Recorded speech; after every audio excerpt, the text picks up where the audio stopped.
উপদেষ্টা পরিষদের যারা যেই কনসার্ন মিনিস্ট্রিগুলো আছে তারা বসছি। গতকালকে আমরা বসেছিলাম, 6 জন উপদেষ্টা সেখানে ছিলেন। শ্রম ও কর্মসংস্থান মন্ত্রণালয় সেটা লিডে ছিল এবং সেখানে বসে থেকেই আপনারা জানেন একটা বড় কোম্পানি তারা স্যালারি না দিতে পারার কারণে মূলত গাজীপুরে এবং আশুলিয়ায় তাদের যে বেল্ট আছে সেখানে আনরেস্টটা গতকালকে বেড়েছিল এবং অগ্নিকাণ্ডের মতো ঘটনাও ঘটেছে।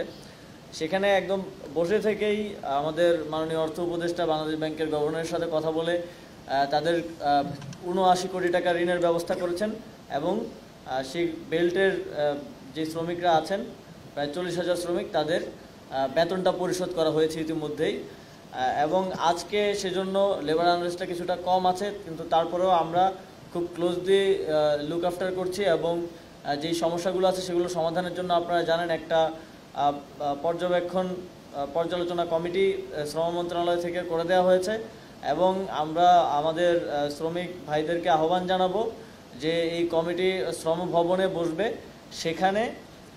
যে কোনো অভিযোগ নিষ্পত্তিযোগ্য যে অভিযোগগুলো আছে যেগুলো শ্রম আইনের মধ্যে আমরা সমাধান করতে পারবো এরকম অভিযোগ সেখানে দেওয়ার জন্য। এবং সেই কমিটিতে শ্রমিক নেতৃবৃন্দ আছেন,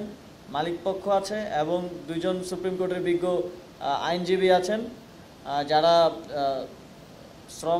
শ্রম আইন নিয়ে